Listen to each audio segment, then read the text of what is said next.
This is Hot Edition on 3FM 92.7. Good evening and welcome. The bulletin is coming to you live from our studios at Adesawe, Kanda, Accra. We're also live on our affiliates across the country. Coming up in the next 1 hour.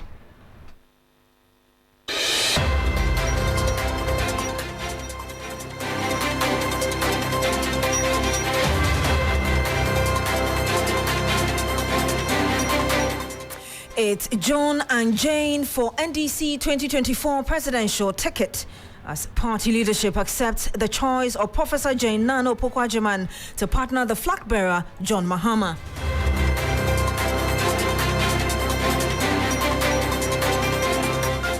Also, Electoral Commission will not propose a new constitutional instrument for the conduct of election 2024. We have all the fallout from the Inter-Party Advisory Committee meeting some minutes ago.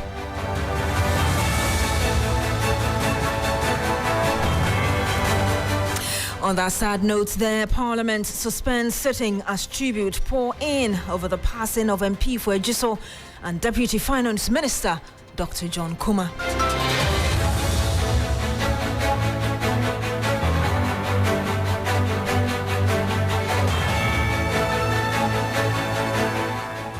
My name is Beatrice Adu. Thank you very much for joining us on the program.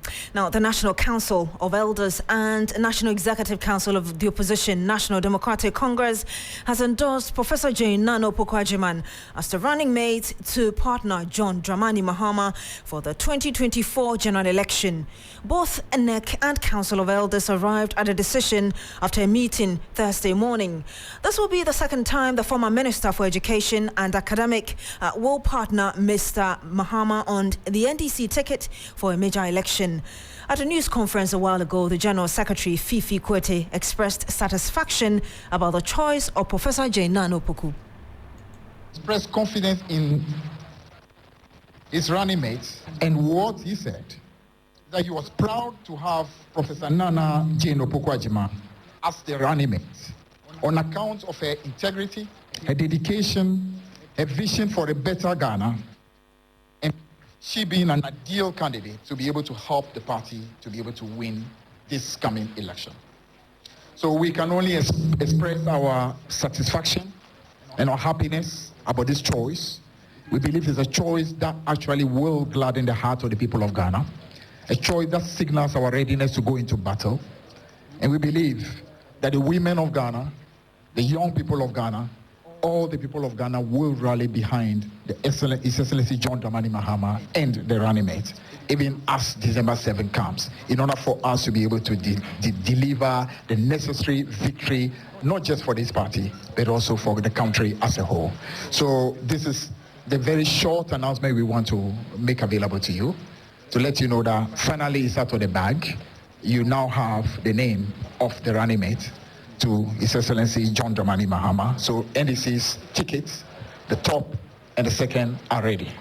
In the coming weeks, we'll be moving ahead to make further announcement regarding other critical issues with our campaign, but we'll accordingly let you know when the time is ready. It should not be too long. You heard that the General Secretary of the NDC, Fifi Kwete, Eric Mawina Egbeta, sat through the press conference. He joins me live on the line. Eric, I know that the press conference finished some minutes ago, but can you tell us the mood at the headquarters? It was one where it was a bit joyous because not thronged with party supporters in the numbers as has been the case in previous occasions, but it was one of satisfaction, one where it smelled of a general consensus arrived upon by all who were present, who sat through that National Executive Committee meeting, along with the members of the Functional Executive who sat through the meeting where John Mahama again communicated his desire to have Nana Jane Opoku-Agyeman, Professor Nana Jane Opoku-Agyeman, be his running mate again in the 2024 general elections. And so that's by and large what it was. Mr. Mahama arrived earlier, and then after a long wait in her vehicle, Professor Nana Jane as well made her way into the meeting room of the NDC, where it was communicated from outside of the meeting room. You could see pictures were taken and the likes. I'm sure subsequently, but that followed suit, speeches here and there, and then it was concluded that would be that running mate. That the conversations have spun on for quite a while. We here on Swee FM have indicated that sources from within the party had made it quite clear that it was her who was going to be named again after the party undertook a mop-up exercise, a general consensus exercise across all 16 teams as to who the preferred candidate will be. And so little surprises really, but the cat is finally out of the bag, like we had Fifi Kwesi say, and Professor Jane Adu is the NDC's running mate. Indeed, Mawina, we'll go into the speeches very briefly, but whilst you sat through the program, did you get any sense from the national executives or the senior executives there that indeed Jane Adu was a popular choice for them as well? It was a question that stuck out quite strongly. If listeners followed through with that press briefing, it was a question that was asked 2 separate times by journalists who sought to get responses as to whether or not indeed she is a name that resonates with the grassroots of the party. But it did appear that the executives believe that she is a name that quite very well resonates with all of the individuals or the grassroots who are present. They make the argument that, look, the office of the vice president, in the words of Fifi Kwesi, has been depraved, and that her credibility alone over the last 4 years in comparing the current vice president to her stature, what she's done, and all of that, it makes for little excuse, really, or little reason, the fact that she should be the running mate or the candidate that the NDC flag bearer will settle on. The conversation on whether or not it is a choice that resonates with the grassroots, well, perhaps that has already been answered with that general consensus or general poll which was carried out by the party, which led to us announcing earlier in the week that she was the preferred choice for running mate. But as to whether or not she is a candidate that you can look into the future for, it's one that the party says, look, they are focused on just 2024 general elections. That's the aim, to win that elections and win it convincingly. All other things come second. They're focused and they believe with her they're going to win the 2024 general election. And I'm coming to the speeches now. We know that Professor Jane Adu has spoken. One of the things she said was that she was going to do everything in her capacity to honor the position she's been given. Can you tell us what more she said? Well, essentially that, because it's an honor for her, done her by the party, a second time being selected again. There's been conversations in the background as to whether or not other individuals could have replaced her, lobbying here and there and the likes. But it's a great honor done her.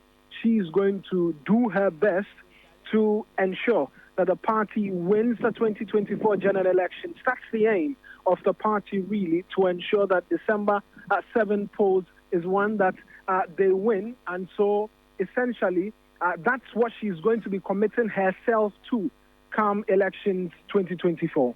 Thank you very much, Eric. Mawina Egbeta, giving us updates of that just ended press conference by the opposition NDC announcing Jane Adu Agyemang as the running mate to partner John Mahama. Let me just read a bit of what Jane Nana said in a statement issued some minutes ago.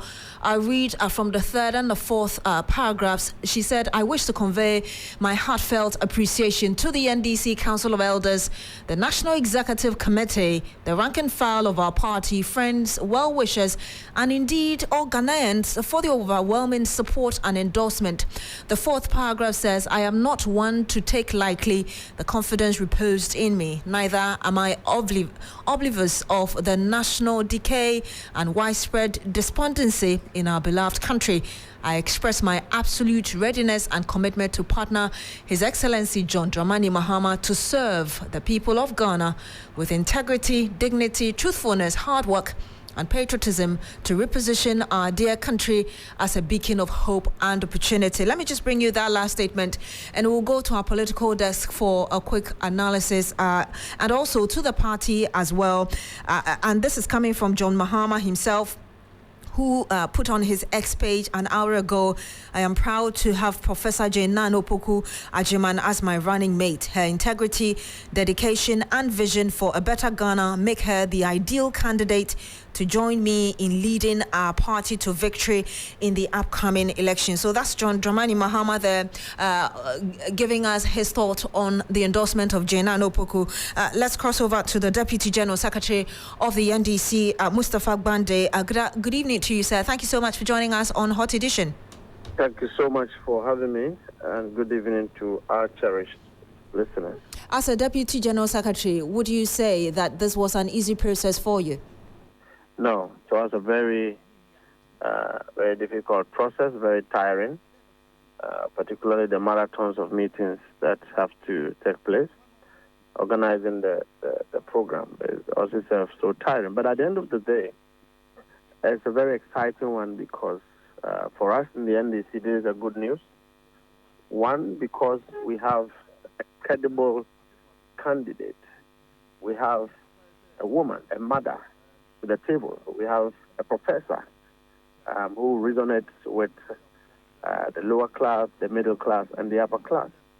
Again, particularly at a time when shame and reproach is what has caught up with our seat of vice president, because the current vice president we have taken delight in being dishonest and a liar. And so when you have had to think of somebody coming on board to bring some credibility to the light of the seat of vice president, we in the NDC are very happy. And again, particularly when Ghanaians are looking for leaders who will stand by their words and who will do what they say, I believe that the candidature and the choice of the mother professor is ideal. It brings strength, it brings hope to the card of His Excellency John Dramani Mahama as president in 2025. When you talk about it being long and tiring, what do you mean by that? Was it that you needed to kind of convince all the rank and file of the party, and of course in the midst of other candidates or names popping up? Well, it's not really convincing the rank and file, but it's an issue of giving regard and respect to the rank and file of the party.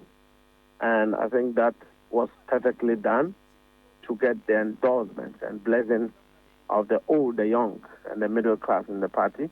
The rank and file have fully endorsed the choice. And to do this exercise takes a lot of engagement behind the scenes and all of that. And so at the end of the day, I'm happy. I'm very certain that NDC presents a very complementarily strong choice to His Excellency John Dramani Mahama. And it resonates with the grassroots. Grassroots is excited. Mr. Grassroots is excited that a mother, professor, and also consistency have been achieved, given her coming on board in 2020 and all that it came with.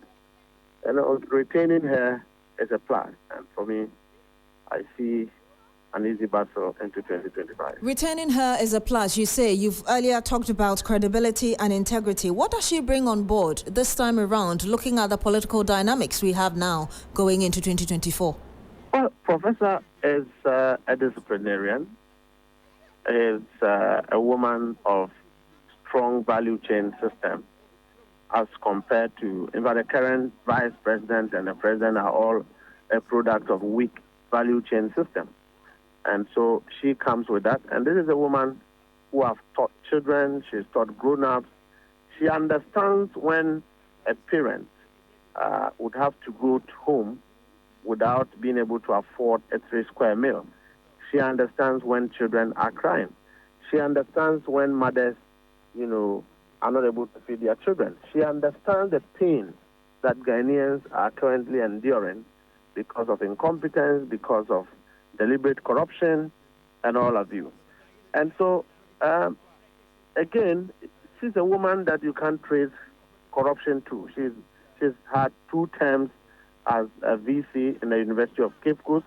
This is like a region on its own, huge number of students. You have to take care of them, transition them into graduates. She's done so, came to the Ministry of Education.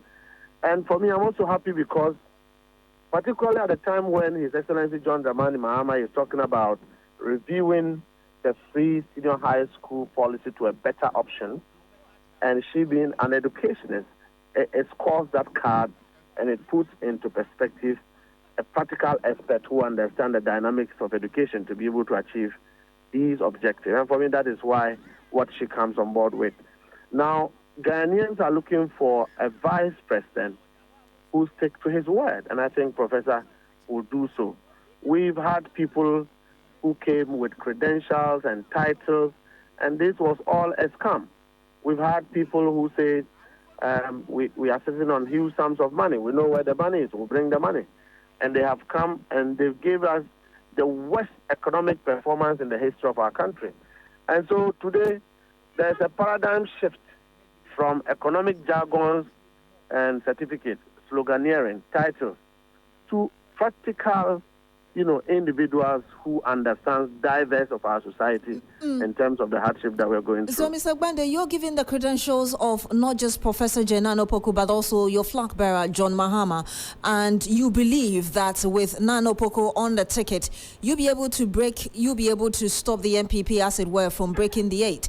And you're accusing the current government of not, performing. But this is what Miracles Abuaje said to some of the criticisms from your quarters.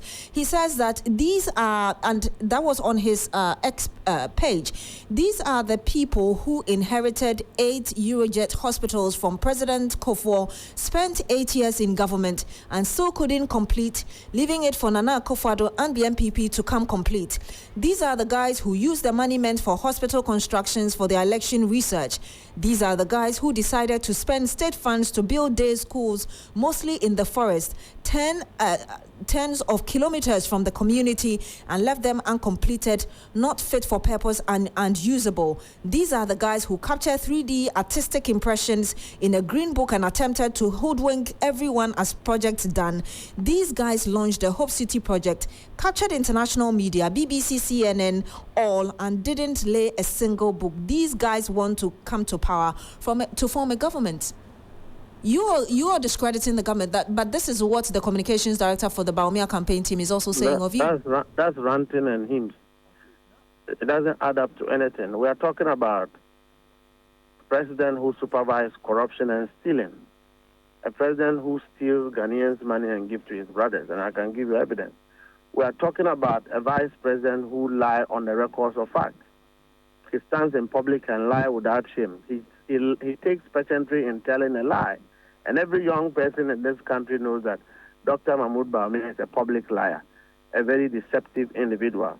And so when he is talking about using one project's money for another, it is not the same as squandering state money in the name of one village, one dam. Mr. Gbande, you don't think that you're being unfair, making claims and calling somebody a liar on live radio without producing evidence? Well, when the vice president tells you, I have built dams, and you cannot see the dams, is it not a lie? So why don't you respond directly to the quote? No, I'm just saying that is a lie. The vice president is a liar. He tells Ghanaians that I've built toilets, and on the record, he's built nothing. But we know that the one village, one dam, for instance, a number of dams have been constructed, so you cannot run on that. Of the dams.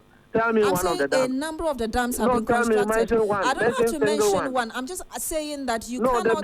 I'm saying you cannot say on live radio that he's lying when there is evidence that some of the dams have been constructed. So I'm just trying to get you into the using facts to support your argument. No. Just let me ask you. Can you give me? I'm saying that the vice president lied when he says he built dams. You are saying he built a number of dams. Give me one of the dams, and you are saying you don't have to give me one. But if you want to find where the dams are, you can just easily go and find them, because just yesterday, Navrongo,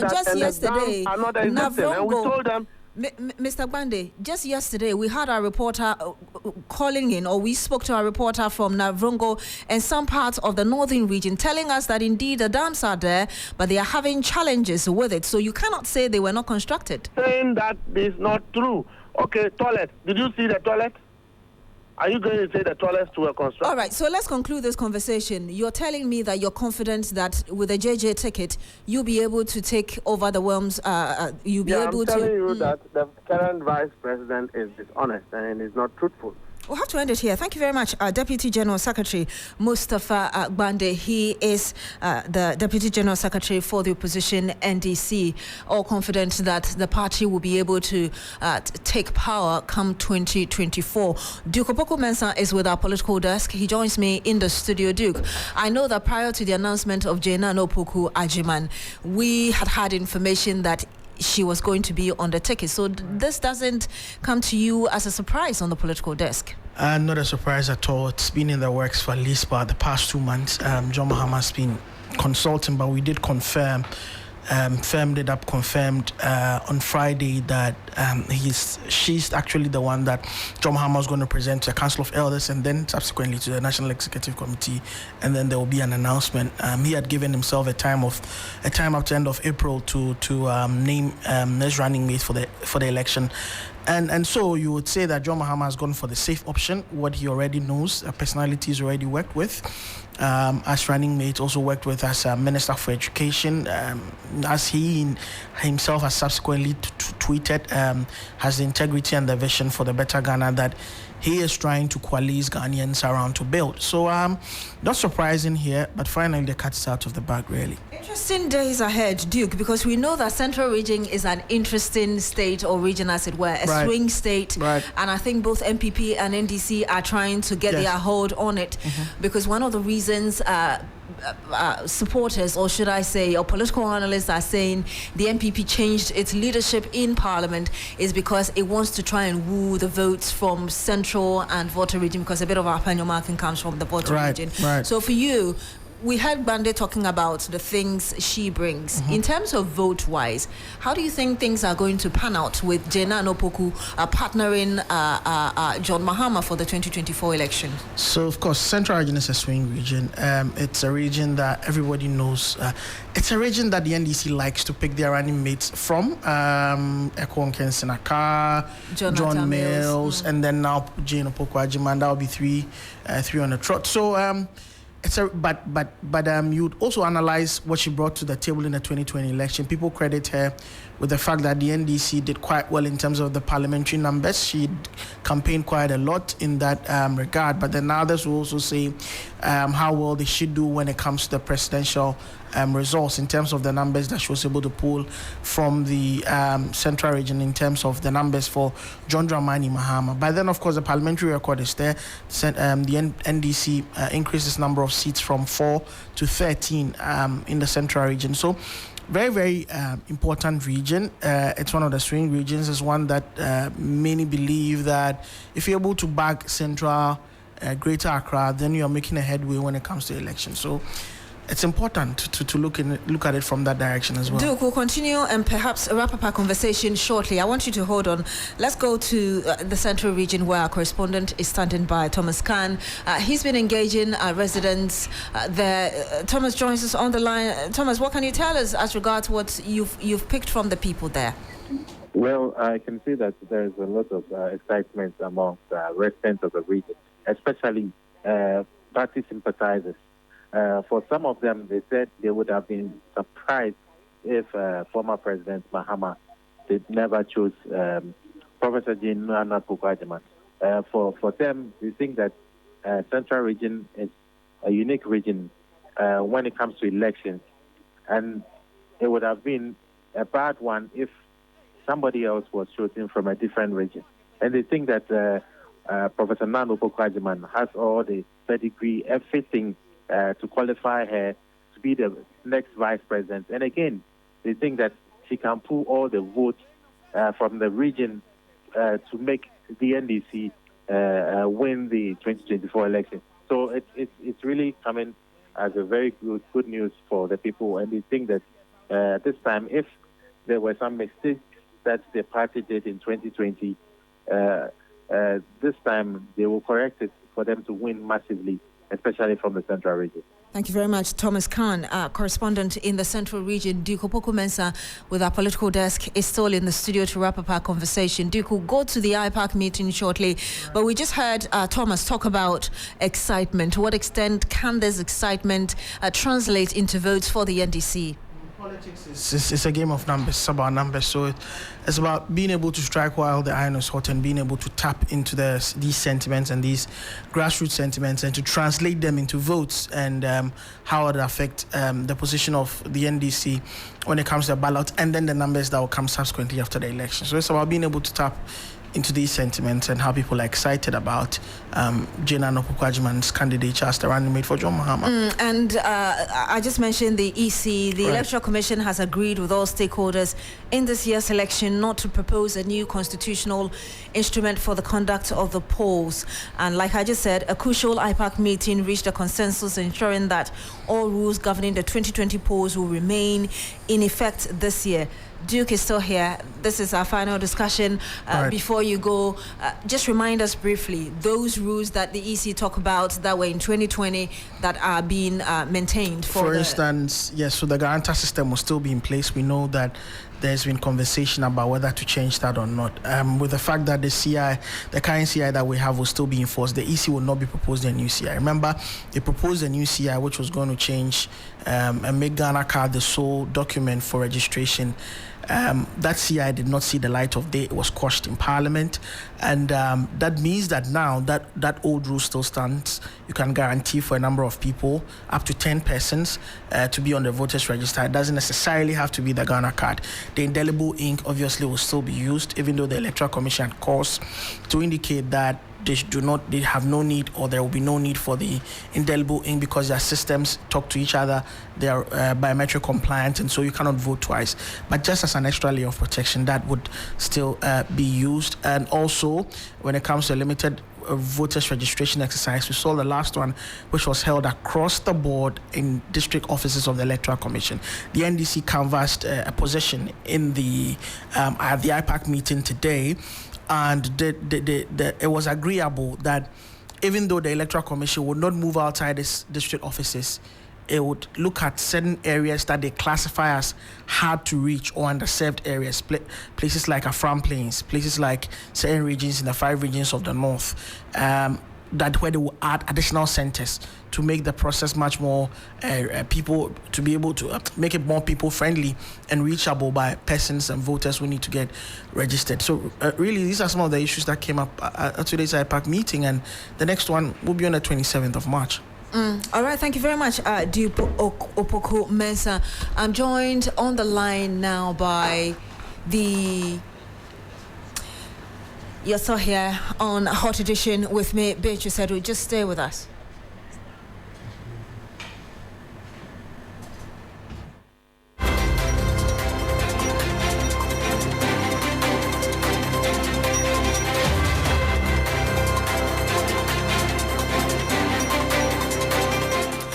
Listen to the Director of Elections for the MPP, Evans Nimakun, who's been speaking about this. After that, we'll hear Omane Boama of the NDC, their comments on the just ended IPAC meeting today. Yeah, the EC informed political parties that they are not going to submit any new CI. In view of that, the existing CI is what is going to be used. That means that indelible ink will be used. The date for the elections remains 7 December. There's going to be registration exercise for 21 days. In May, there will be guarantor system. What the MPP will not support is for stakeholders to guarantee for minors and non-citizens to be on the electoral roll. It is the reason why the New Patriotic Party was in full support of a new CI that will ensure that it is the Ghana card that will be used. That notwithstanding, we'll go along with what exists and make sure that the right things are done. I think as parties, we've had successful deliberation at this meeting, and we'll see to it fruitful implementation. Yes, we said that with respect to the registration that is to come in May, the EC said it will be at the district offices for 21 days.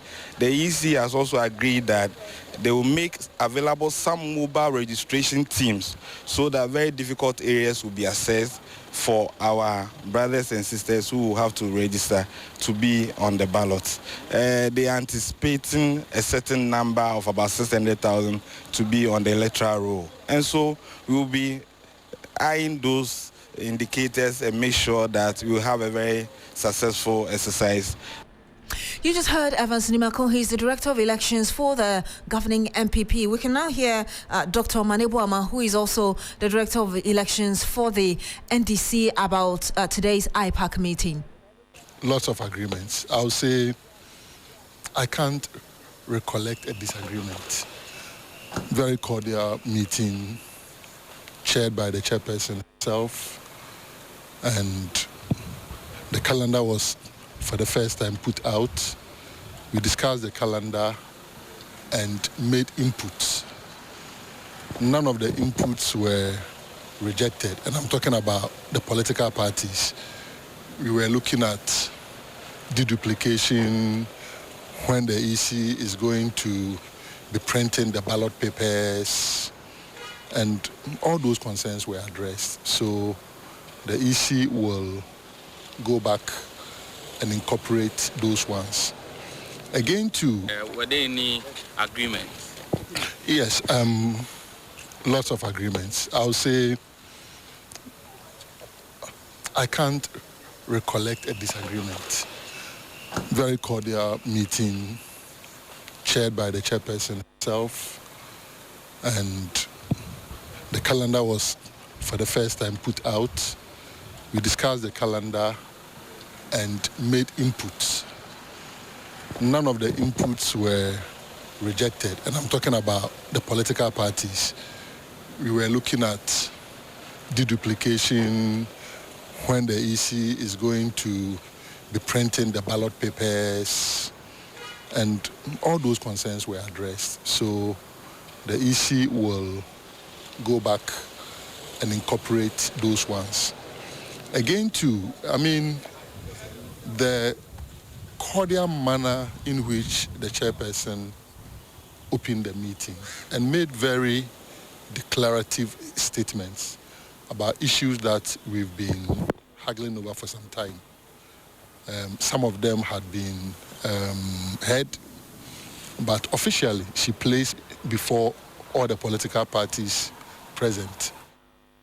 You heard Dr. Omanebuama. He's the Director of Elections for the NDC. I'm joined by Professor of Political Science at the University of Ghana, Ransford Jumpo. Good evening to you, sir. Thank you for joining us. Hi, good evening. Thanks for having me. Jenna Opoku-Agyeman confirmed as the running mate for John Mahama. I know that earlier you have said that her renomination will ease tension in the party. Now that she's been confirmed, want to get explanation or details as to how you think this would help? There are two main points that, for me, are important to be made in support of her re-nomination. Number one is purely from a principled, line of argument. And then secondly, from a practical point of view. Now, in terms of the practical point of view, she was selected in time past to represent a minority view. She was selected in time past to address the quest for women to be given enough representation at the center and at the core areas of decision making. She was selected in time past, as I indicated earlier, to address, to help in addressing the quest for women effective representation in the decision-making process. And you would agree with me that we are still in the process of battling. We are still battling for more women participation and representation in top and key, echelons of decision making. We haven't, we are not done with that process yet. Still, women are severely marginalized and underrepresented. And so if we are not done on that route, then practically it becomes sensible for John Mahama to want to continue on that tangent to ensure that his quest to address minority group and their representation, or his quest to address the underrepresentation of women, is carried to its logical conclusion. In terms of a principled position that can also be adduced, I'm of the view that if the party retains John Mahama with the argument of he being experienced, then it holds to say that the same logic should come in support of the renomination of Nana Akufo-Addo. They went the last time, and I'm sure she's garnered enough experience to be fit to be able to go again. And if you look at the last election, 2020 election, the outcome of the 2020 election was a victory with a taste of defeat. For the MPP, it was a defeat with a taste of victory for the NDC. And so the party, even though was defeated, did well. Did so well. If you look at the votes that the party garnered in 2016 compared to the votes that the party had in 2022, you see some appreciation in terms of the numbers of the votes that were garnered. And so you are not, it's not too wise an option to want to replace such a candidate. I mean, the other argument that I find a bit ancillary to the two main points I've raised is the fact that there is a need for a party that is seeking to recapture power, to ensure internal cohesion and to deal with all issues that will bring rancor and tension. Now, if any other person who would have been selected, I'm sure would have been a younger person.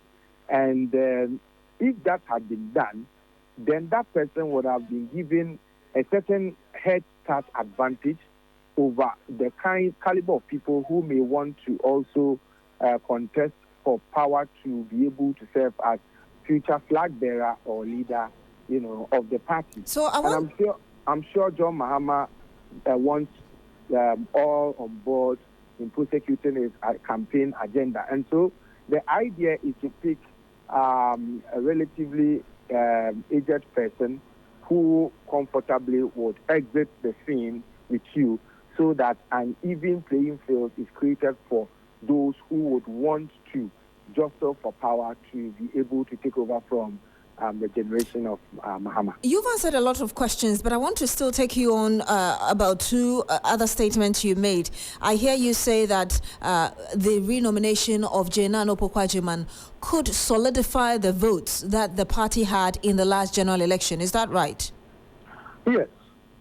Again, I also heard you talk about the fact that she's a woman. So should we take it that should Mahama win the election in 2024, we should see a more or an improvement on our affirmative action position, and even to an extent of passing the old bill which has been in Parliament without seeing the light of day? It should be a serious and a very important impetus and catalyst to boost the quest for women participation and effective representation at higher places. Because a lot of people will look up to the first ever female vice president of Ghana, and that will boost their confidence, and it would energize the fight to ensure that women take their rightful places, in decision making. Prof. And so for me, it is something that is commendable. Prof, before we wrap up our conversation, we spoke to a Deputy General Secretary of the party, Mustafa Gbande, who described how credible Professor Jane Opoku-Agyeman is, talked about her integrity. John Mahama, in a post on X, has also reiterated these same points. How do you think she would help with the governance of the country should Mahama win? Well, she's been a vice-chancellor and managed a university of different opinions. If you come to the University of Ghana, and then you see, for instance, that you have different people who think differently, scholars who have studied and overstudied.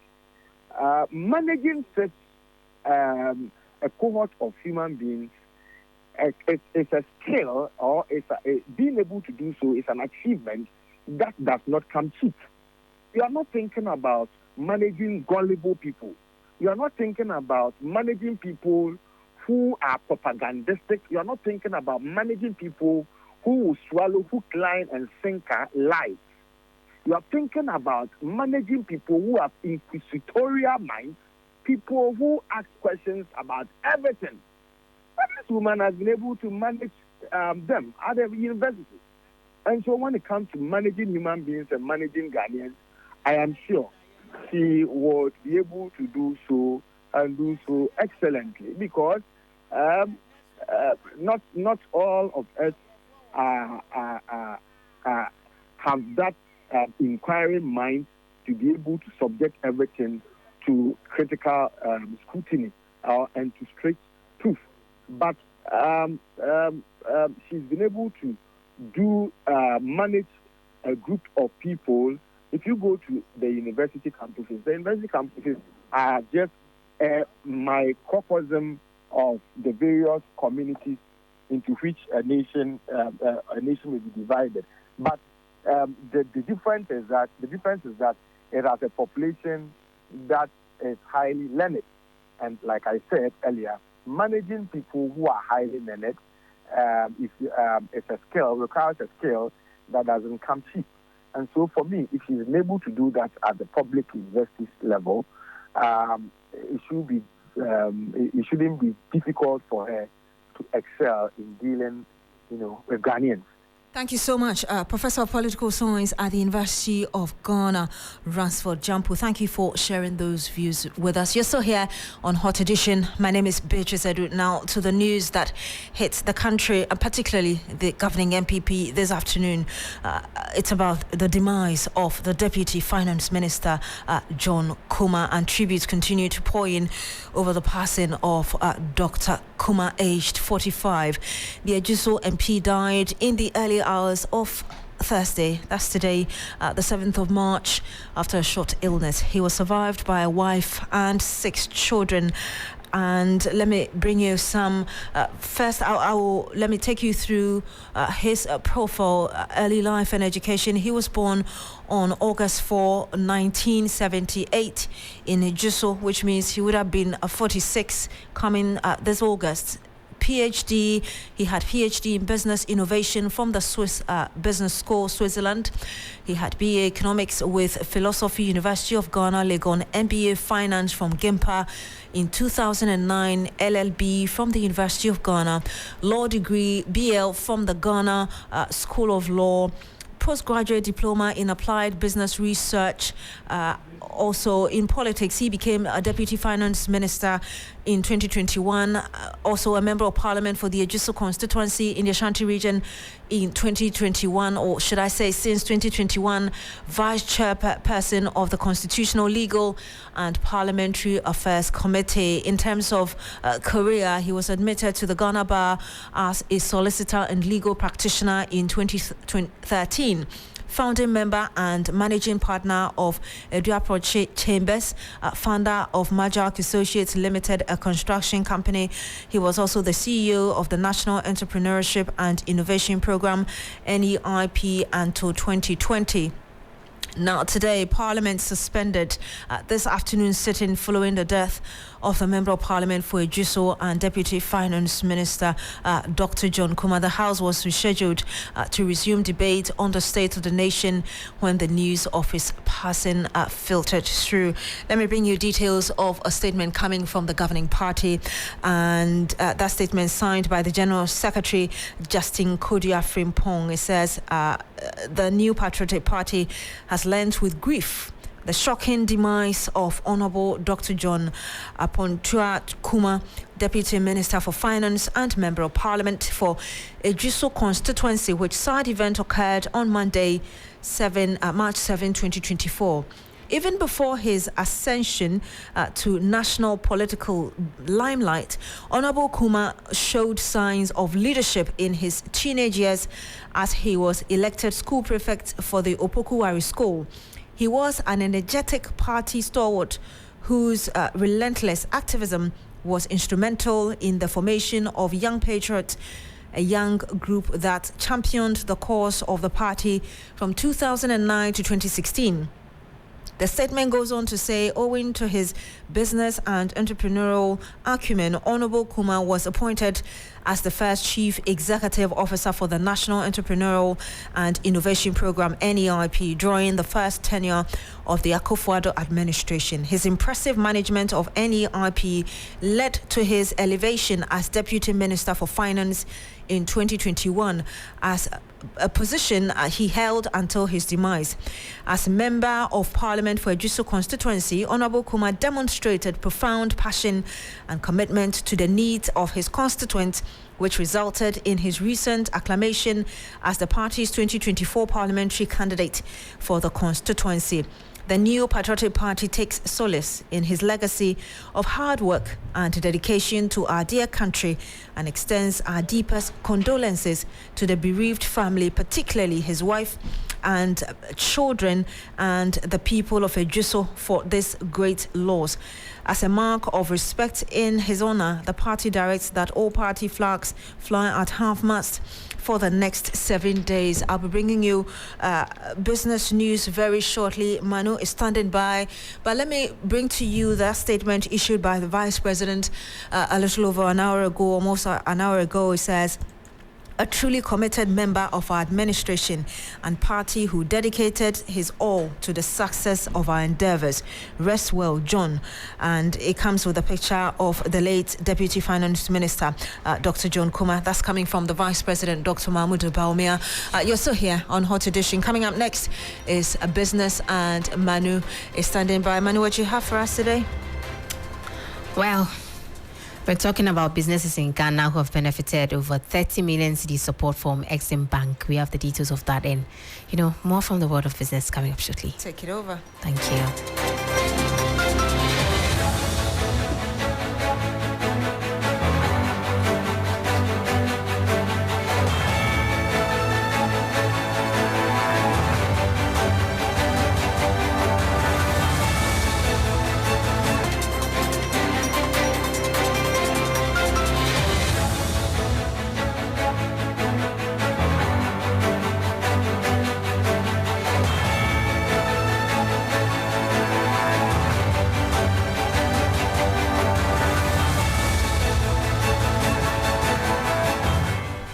Hello there, good evening and welcome to the business segment on Hot Edition. This evening, the Exim Bank Ghana has reviewed that in line with its mandate to support businesses in the country with about 30 million cedis to export products out of the country in 2023. Local Enterprises CEO of the bank, Lawrence Ajinsam, says his outfit is committed to increase the figure this year. I'm aware that we've already supported the SMEs with a whooping money of about 30 million. We've done some project with a share in the northern region, and this is what you're seeing. We've supported our SMEs who are into garment production and other places as well. We've set up, as you've also seen, the Made in Ghana, what we call Midtown, where after the Tuesday market, you would have a location that anybody can walk in. And this has also benefited after. So all the visitors that come from outside will be able to, after these sales, the question has been, where can we get the produce? And all this is being done. We're going to very soon go to the board where all the people who are here would have some working capital for them to be able to. What we need, though, will be aggregators and also those who buy in bulk and export outside the country. Lawrence Ajinsam is Chief Executive Officer of Exim Bank Ghana. Away from that, Chairman of Agribusiness Sector of the Association of Ghana Industries, William Ejay Menu, says his outfit is working to eliminate barriers in agricultural products trading in the country. He disclosed this when the AGI signed a partnership agreement with the Ghana Commodity Exchange Company to promote agricultural trading. This initiative aligns with the AGI's commercial agricultural project, which aims to enhance the competitiveness of agricultural trading in Ghana. Farmers complain there are no markets. The market also complain there are no commodities. So this is why, because of lack of formalization in the agri-trading industry, and so that is the reason why Ghana Commodity Exchange was put in place, to be able to serve as more or less like a connecting rod for the producers and the market as well. So basically, I think the farmers say they don't have market. But the market also has to do with what are the specific requirements that the market needs. You understand? The market needs the product in a certain form, in a certain quality. And so most of the farmers don't have that kind of capacity. So this is going to be a real opportunity for us to identify those gaps and see how we plug in the gaps. The reasons why we've not been able to get agriculture to be well marketed, a product to be well marketed, is that we don't have the volumes.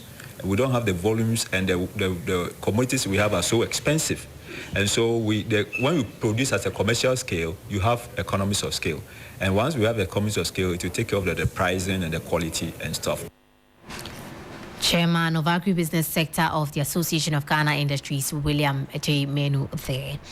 We informed that Executive Chairman of the Food and Beverages Association of Ghana has criticized government's approach to the anti-LGBTQ+ bill and the potential financial implications. John Awuni suggests the Finance Ministry's letter urging President Akufo-Addo not to sign the bill reveals underlying weakness in the system. We have had more money than the 3.6 billion Ghana cedis that the Minister of Finance have talking about, and yet we haven't seen any meaningful development. So I don't think that forgoing 3.6 will cost anything much. I think that it's very unnecessary. It's just I see it as clearly a political game they are playing. Where was the Minister of Finance when all this was happening in Parliament? Everybody, whoever had concerns, would go to Parliament and deal with that. And I don't really think that finance, what they are doing right now, it's not necessary at all. At the end of the day, when we're going through the motions to get this bill passed, we didn't count our costs. So for now, that letter exposes the level of weakness in our systems. John Awuni is Executive Chairman of Food and Beverages Association of Ghana, ending the business news on Hot Edition. For more business stories, kindly log on to our website www.3news.com. My name is Menu Afo. Up next is sports.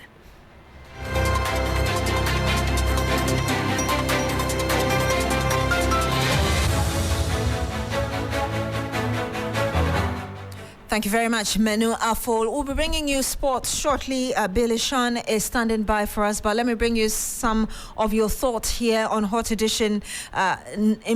In Mabia Damba says, I am the most happiest man in the earth too. I am proud to be an NDC supporter. So that has to do with the renomination of Jenano Poku as the vice presidential candidate. Another one, okay, Mr. Moderator, thank you. I'm watching live from Paris.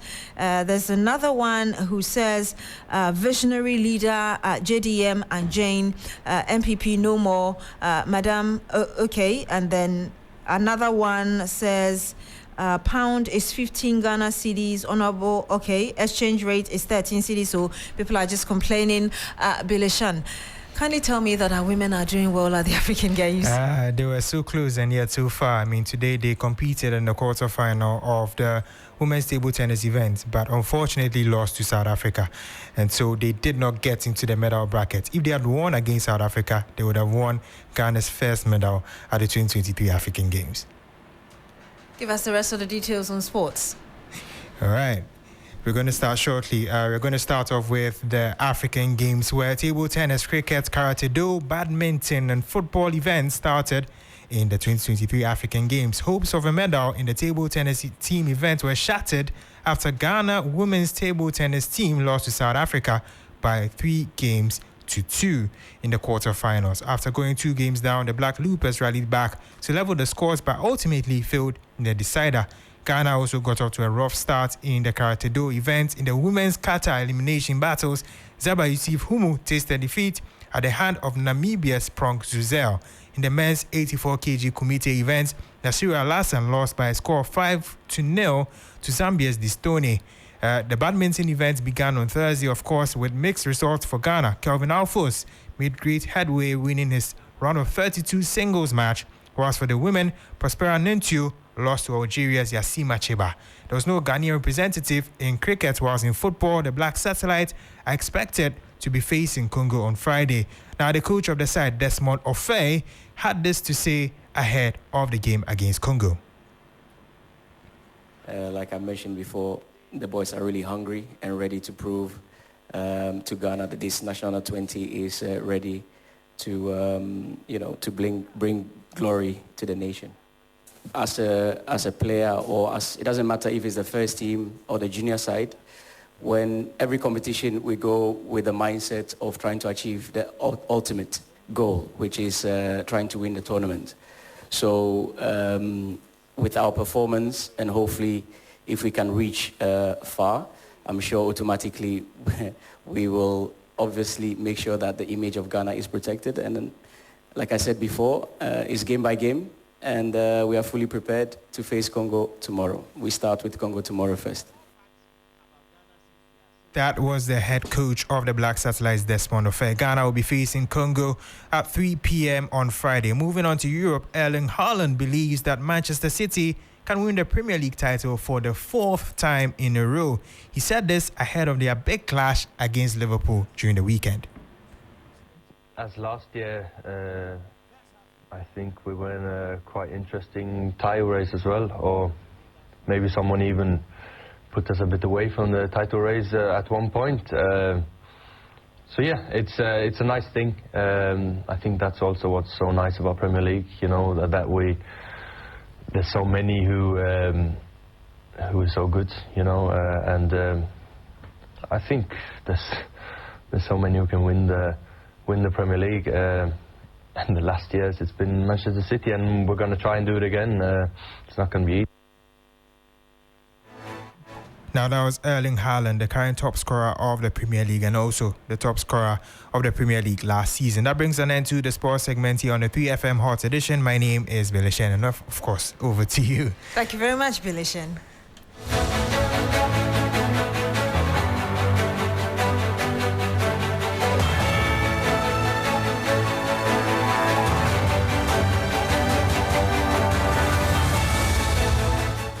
Belishan there with the latest in sport, and that's how we end Hot Edition here on 3FM. Our top stories. It's John and Jane for the NDC 2024 presidential ticket as party leadership accepts the choice of Professor Jane Nano Pokwajiman to partner the flag bearer John Mahama. Also, Electoral Commission will not propose a new constitutional instrument for the conduct of election 2024. We brought you update from that IPAC meeting today, plus Parliament suspends sitting as tribute pour in over the passing of the MP for Ejiso and Deputy Finance Minister Dr. John Kuma. My name is Beatrice Adu. Thank you very much for joining us today. Log on to 3news.com for more news. Enjoy the rest of our programs. Good evening.